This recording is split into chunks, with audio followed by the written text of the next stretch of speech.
നായർ ഞങ്ങളുടെ കൊട്ടാരക്കരക്കാരനെന്ന് പറയുന്ന അദ്ദേഹത്തെ ഇന്ന് കൊട്ടാരക്കരയിൽ ഞങ്ങൾക്ക് അഭിമാനിക്കാൻ ശ്രീകണ്ഠൻ നായർ അല്ലാതെ വേറെ ആരുമില്ല എന്ന് ഞാൻ എവിടെയും പറയും. അതിൻ്റെ കാരണം എന്ന് പറഞ്ഞു കഴിഞ്ഞാൽ മനസ്സ് തുറന്ന് സമൂഹത്തിൻ്റെ നന്മയ്ക്ക് വേണ്ടി പ്രവർത്തിക്കുന്ന ഒരു മനുഷ്യൻ.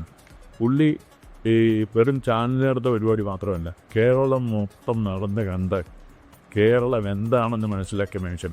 കേരളത്തിൻ്റെ പ്രയാസങ്ങളും കഷ്ടപ്പെടുന്നവനെ കണ്ട് മനസ്സിലാക്കി അവരുടെ പ്രശ്നങ്ങളിൽ ഇടപെടാൻ താല്പര്യം കാണിക്കുന്ന ഒരു മനുഷ്യൻ എന്നൊക്കെ ആ ഒരു രൂപത്തിൽ അദ്ദേഹത്തിൻ്റെ പ്രതിച്ഛായ തന്നെ മാറിയെന്നുണ്ട് സത്യം. 1000 വീട് കേരളത്തിൽ വെച്ചു കൊടുക്കാനായി അദ്ദേഹത്തിൻ്റെ ഒരു തീരുമാനമുണ്ട്. പക്ഷേ പുള്ളിയുടെ കയ്യിൽ 1 രൂപ പോലുമില്ല. പലരെയും പുള്ളിക്ക് സഹകരിക്കാനായിട്ട് പലരും ഉണ്ടാകുമെന്നുള്ള വിശ്വാസത്തിൽ അദ്ദേഹം പറഞ്ഞതാണ് എന്നുള്ള വെളിച്ചത്തിൽ ഞാൻ അദ്ദേഹത്തിൻ്റെ വീടിൻ്റെ ഇതിനു വേണ്ടി ഞാൻ 1 കോടി രൂപ ഞാൻ കൊടുക്കാമെന്ന് അദ്ദേഹത്തോട് ഞാൻ പറയുകയും ചെയ്തു. അപ്പോൾ അത് കേട്ടപ്പോൾ ഞങ്ങളുടെ മസ്കറ്റ് സംഘത്തിൽ വന്നിരിക്കുന്ന ആൾക്കാർക്ക് എല്ലാം വളരെ സന്തോഷമായി.